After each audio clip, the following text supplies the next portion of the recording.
کی نشاندہی بھی کی گئی ہے۔ پاک صحائف میں بہت سے نشانات کی نشاندہی کی گئی ہے۔ کچھ نشانات جو ہیں فطرت کے متعلق ہیں، اور کچھ ایسے نشانات بھی ہیں جن کا تعلق معاشرے کے اور اور اس کی فطرت اور اس کی ذات کے ساتھ تعلق رکھتے ہیں، یعنی معاشرے کے فطرت اور معاشرے کی ذات کے ساتھ تعلق رکھتے ہیں۔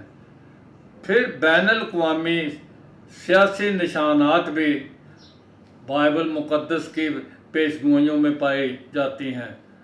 تو پھر صنعت و حرفت کے نشانات، اور پھر ایسے نشانات جو یہودی قوم سے متعلق بھی ہیں وہ پائے جاتے ہیں۔ تو ایک معاملہ جو ہے وہ یہ ہے کہ لا علمی کا معاملہ، لوگ جو ہیں وہ لا علم رہتے ہیں۔ اکثر مسیحی ان نشانات کے مطالعہ کرنے سے بے بہرہ ہیں۔ مطلب یہ ہے، میں تو یہ سمجھتا ہوں کہ اکثر مسیحی جو ہیں وہ بائبل مقدس کا مطالعہ جو ہے وہ کرنے سے پتہ نہیں وہ جھجکتے ہیں، یا وہ کہتے ہیں ہمارے پاس ٹائم نہیں ہے۔ لیکن بڑی بات یہ ہے کہ کلام مقدس کا مطالعہ جو کرنا ہے یہ بڑا ضروری ہے۔ ہر روز خداوند کا کلام سے اپنے دن کو شروع کیا کرو۔ ہر روز خداوند کا کلام جو ہے وہ اس لیے ہے کہ ہماری روز کی روٹی ہے۔ جس طرح خداوند کے کلام میں فرمایا ہمارے روز کی روٹی ہمیں عطا کر، تو مطلب یہ ہے کہ یہ خدا کا کلام بھی ہمارے لیے جو ہے روز کی روٹی ہے۔ اور یسوع اس طرح آ جائے گا جس طرح چور رات کے وقت آتا ہے۔ پھر اس طرح کا مطالعہ تو وقت کو ضائع کرنے کا ہی ہے۔ مطلب یہ ہے کہ وہ چور کو کہ جس طرح آئے گا وہ یسوع کہ جس طرح چور آتا ہے، تو پھر ہمیں تو کوئی پتہ نہیں کہ وہ کس طرح وقت آئے گا۔ مترادف جو ہے وہ یہ مطلب یہ ہے کہ پھر ہمیں وقت ضائع جو ہے وہ کرنا ہے کہ ہم ادھر ادھر دیکھیں۔ تو دوسری بات جو ہے وہ یہ بات بھی یاد رکھنا چاہیے کہ خداوند یسوع مسیح نے سچ فرمایا، وہ اس طرح آئے گا کہ جس طرح رات کو چور آتا ہے۔ متی 24واں باب اور اس کی 42ویں آیت اور 43ویں آیت۔ تاہم بعد ازاں پالوس رسول کی معرفت اس کی تشریح یوں کر دی گئی کہ یسوع نے یہ بات مسیحیوں کے لیے یعنی اپنی کلیسیا کے لیے نہیں کی ہے، بلکہ غیر مسیحیوں کے لیے بات کی گئی ہے۔ پالوس رسول کو دیا گیا مکاشفہ۔ اس نقطے پر پالوس رسول تھسلنیکیوں کے لکھے گئے خط میں اپنے اس خط میں جو ہے وہ اس حل کا بیان کرتا ہے، اور وہ یوں بیان کرتا ہے کہ لیکن اے بھائیو، تم تاریکی کے نہیں کہ وہ دن تم پر چور کی طرح آ پڑے، کیونکہ تم سب نور کے فرزند ہو، ہم نہ تاریکی کے نہ رات کے۔ پہلا تھسلنیکیوں 5واں باب 4 اور 5ویں آیت ہے۔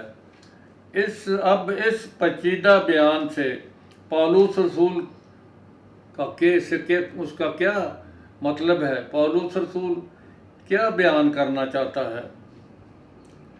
میں خیال کرتا ہوں کہ اس میں اس بات کا حوالہ دیا گیا ہے کہ جب ہم یسوع کو اپنا نجات دہندہ قبول کر لیتے ہیں تو پھر ہمیں روح القدس کی سکونت گاہ بنا دیا جاتا ہے۔ اس بات کو بہت ضروری سمجھنا ہے تمام مسیحی ناظرین۔ میں آپ سے مخاطب ہوں، مسیحیوں سے۔ خداوند کا کلام یہ فرماتا ہے کہ جب ہم خداوند یسوع مسیح کو اپنا نجات دہندہ قبول کر لیتے ہیں تو پھر ہمیں روح القدس کی سکونت گاہ بنا دیا جاتا ہے۔ خدا کا روح القدس ہم میں سکونت کرتا ہے۔ رومیوں 5ویں باب کی 5ویں آیت جو ہے اس کو ہم جو ہے وہ دیکھتے ہیں خداوند کیا فرماتا ہے۔ رومیوں کا خط 5واں باب اور اس کی 5ویں آیت جو ہے اس میں ہم خداوند کے کلام کو جو ہے وہ دیکھتے ہیں۔ رومیوں کا خط 5واں باب اور اس کی 5ویں آیت جو ہے اس میں جو ہے وہ 5ویں آیت میں یوں لکھا ہے، اور امید سے شرمندگی حاصل نہیں ہوتی، کیونکہ روح القدس جو ہم کو بخشا گیا ہے، کیونکہ روح القدس جو ہم کو بخشا گیا ہے اس کے وسیلے سے خدا کی محبت ہمارے دلوں میں ڈالی گئی ہے۔ تو یہ مطلب ہے کہ روح القدس ہمارے دلوں میں ڈالا گیا ہے، ہمارے دلوں میں یہ بخشش جو دی گئی ہے وہ ہماری رہنمائی کرتا ہے، ہمارے دلوں میں بستا ہے۔ پہلی بات تو یہ ہے کہ جب آپ خداوند یسوع مسیح کو قبول کرتے ہیں، میں نے آپ کو یہ پہلے بھی کئی دفعہ جو ہے وہ آپ کے سامنے بات رکھی ہے کہ خداوند یسوع مسیح کو اپنا نجات دہندہ اور اپنی زندگی کا مالک جو قرار دینا ہے کہ خداوند یسوع مسیح میرے لیے آیا ہے، خداوند یسوع مسیح نے مجھے بچایا ہے، خداوند یسوع مسیح نے میرے گناہوں کو مٹایا ہے، وہ میرا کفارہ ہوا ہے۔ تو اس طرح جب آپ مان جاتے ہیں، یسوع کو اپنا نجات دہندہ مان لیتے ہیں، تو پھر اس کا مطلب یہ ہے کہ روح القدس کا ہم مسکن بن جاتے ہیں، روح القدس ہم میں بستا ہے۔ پھر روح القدس کے وسیلے سے ہمیں روحانی مینار روشنی کا مینار بنا دیا جاتا ہے۔ تو پھر یہ مطلب یہ ہے کہ جب روح القدس ہم میں سکونت کرتا ہے تو ہمیں روشنی کا مینار بنا دیا جاتا ہے۔ اور یوحنا رسول اپنے پہلے خط کے 2 باب میں 27ویں آیت میں یوں فرماتے ہیں، اور تمہارا وہ مسح تم میں قائم رہتا ہے، بلکہ وہ مسح جو اس کی طرف سے کیا گیا تمہیں سب باتیں سکھاتا ہے۔ وہ مسح جو تم میں قائم رہتا ہے اور وہ مسح جو تمہیں کیا گیا ہے تمہیں سب باتیں سکھاتا ہے۔ یہ پہلا یوحنا کا خط جو ہے 2 باب کی 27ویں آیت ہے۔ اس طرح روح القدس کے کلام کو سمجھنے کے لیے ہمارے ذہن جو ہے وہ کھل جاتے ہیں۔ روح القدس ہمارے ذہنوں کو کھول دیتا ہے۔ دوسرے لفظوں میں پالوس رسول تسلنیکیوں کے پہلے خط میں یہ بتاتے ہیں کہ خداوند کے آنے کے سمے کو، خداوند کے آنے کے موسم کو ہم معلوم کر سکتے ہیں، کیونکہ روح القدس ہمیں روحوں کے امتیاز کی نعمت عطا کرتا ہے۔ لیکن امتیاز جو روح کی نعمت ہے دعا کرنے کے باعث حاصل نہیں ہوتی، کیونکہ یہ نعمت جوں ہم خدا کے کلام کا مطالعہ کرتے ہیں، یہ پتے کی بات ہے، یہ نعمت جو ہے وہ دعا کرنے کے باعث حاصل نہیں ہوتی، بلکہ اس کے برعکس خدا کا مطالعہ کرنے سے حاصل ہوتی ہے۔ ہر روز خدا کے کلام کا مطالعہ کرنا، اسٹڈی کرنا، یہ ہمارے لیے بہت بڑی ایک نعمت ہے، یہ نعمت ہے۔ تو مطلب یہ ہے کہ کیونکہ یہ نعمت جوں ہم خدا کے کلام کا مطالعہ کرتے ہیں، اسی طرح روح القدس ہماری رہنمائی میں ہمیں یہ نعمت جو ہے عطا کرتا رہتا ہے۔ اور چونکہ پیشن گوئی و نبوت کے مطالعہ کو کچھ اس شدت سے نظر انداز کیا گیا ہے۔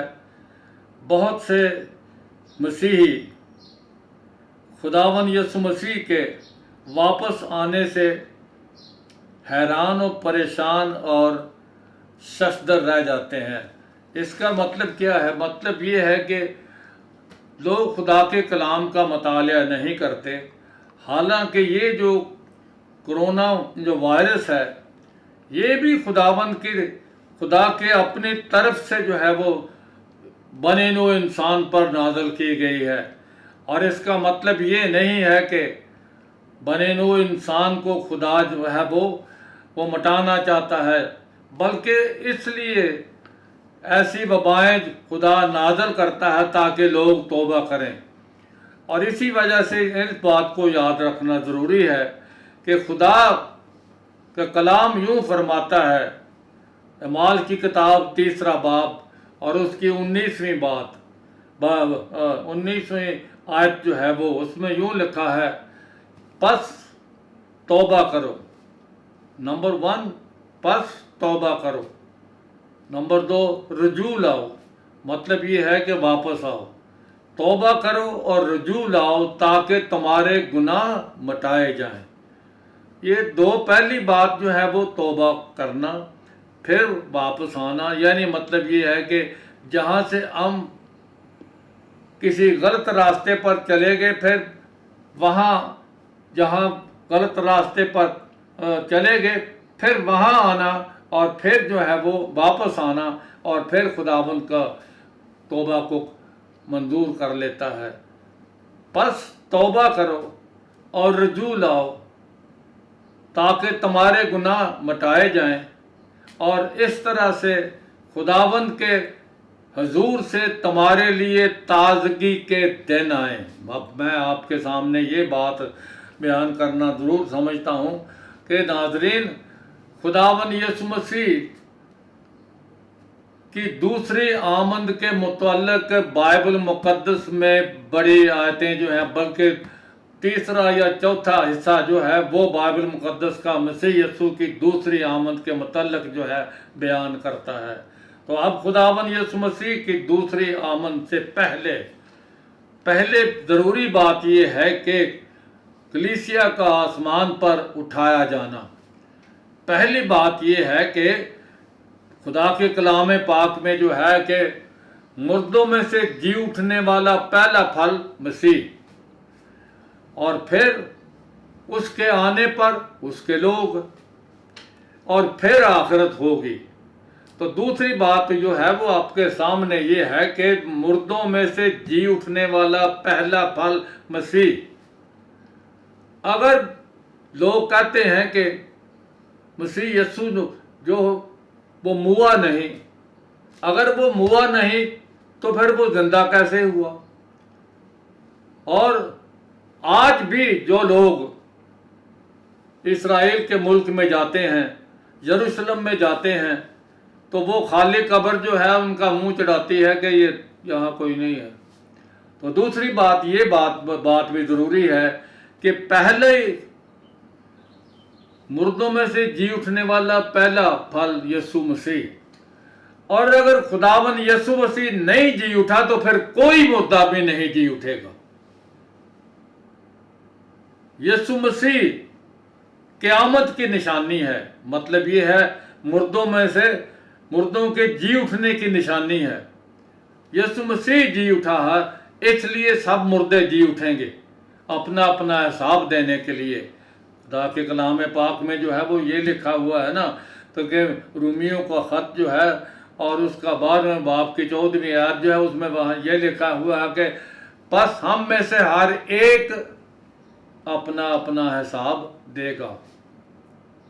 تو اس لیے یہ بہت ضروری ہے کہ ہمیں یسوع مسیح کے آمد کی تیاری کرنا ہے۔ پہلی بات تو یہ ہے کہ ہمارا خداوند جو ہے وہ اپنی کلیسیا کو لینے کے لیے آ رہا ہے، اور پھر